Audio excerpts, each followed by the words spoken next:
नमस्कार, ये आकाशवाणी चंडीगढ़ है। अब आप अमन सैनी से प्रादेशिक समाचार सुनिए।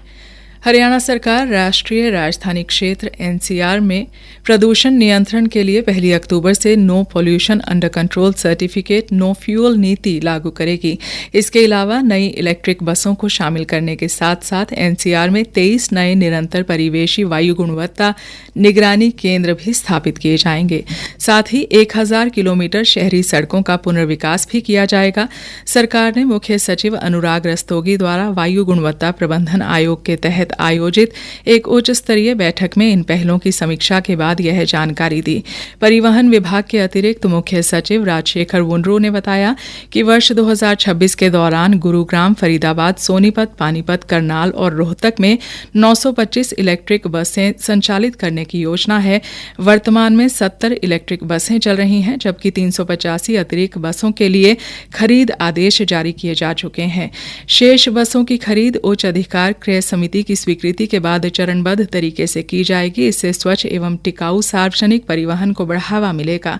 उन्होंने बताया कि वायु प्रदूषण की प्रभावी निगरानी के लिए 23 नए केंद्र स्थापित किए जाने से इनकी कुल संख्या बढ़कर 45 हो जाएगी। नए केंद्र 30 सितंबर से पहले पूरी तरह संचालित करने का लक्ष्य है। अतिरिक्त मुख्य सचिव ने बताया कि हरियाणा के एनसीआर जिलों के सभी 2780 पेट्रोल पंपों पर ऑटोमेटिक नंबर प्लेट पहचान ANPR प्रणाली स्थापित की जा रही है। पहले चरण में गुरुग्राम, फरीदाबाद, झज्जर और सोनीपत के 775 पेट्रोल पंपों को कवर किया जाएगा, जबकि शेष 2005 पेट्रोल पंपों पर भी निर्धारित समय सीमा से पहले यह प्रणाली स्थापित कर दी जाएगी। इसके लागू होने के बाद ईंधन भरवाने से पहले वाहन के पॉल्यूशन अंडर कंट्रोल सर्टिफिकेट का इलेक्ट्रॉनिक सत्यापन किया जाएगा। उन्होंने बताया कि तय आयु पूरी कर चुके वाहनों के विरुद्ध भी कार्रवाई की जा रही है।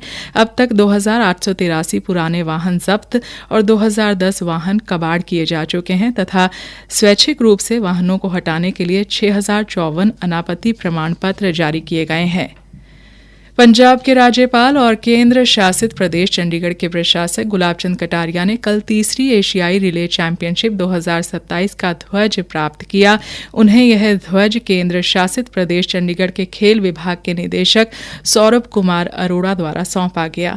चीन के शाओक्सिंग में आयोजित दूसरी एशियाई रिले चैंपियनशिप 2026 के समापन समारोह के दौरान औपचारिक रूप से यह ध्वज सौरभ कुमार अरोड़ा को सौंपा गया था, जो वहां चंडीगढ़ प्रशासन का प्रतिनिधित्व कर रहे थे।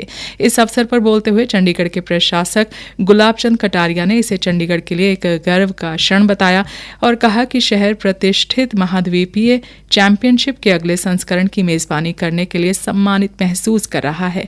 उन्होंने कहा कि यह 1989 एशियाई रोइंग चैंपियनशिप के बाद से चंडीगढ़ में आयोजित होने वाला सबसे बड़ा अंतर्राष्ट्रीय खेल आयोजन होगा और यह चंडीगढ़ को अंतर्राष्ट्रीय खेलों के लिए एक उभरते केंद्र के रूप में स्थापित करेगा। प्रशासक ने बताया कि चैंपियनशिप सेक्टर 7 खेल परिसर में आयोजित की जाएगी, जिसे अंतर्राष्ट्रीय मानकों के अनुसार अपग्रेड किया जाएगा। केंद्रीय ग्रामीण विकास मंत्री शिवराज सिंह चौहान कल नई दिल्ली में राष्ट्रीय ग्रामीण विकास सम्मेलन की अध्यक्षता करेंगे। 2 दिन के इस सम्मेलन में सभी राज्यों और केंद्र शासित प्रदेशों के ग्रामीण विकास मंत्री, वरिष्ठ सरकारी अधिकारी और विशेषज्ञ शामिल होंगे। इसमें समग्र ग्रामीण विकास पर विचार विमर्श होगा। सम्मेलन के माध्यम से केंद्र और राज्य गांवों के विकास की साझा रणनीति तैयार करेंगे।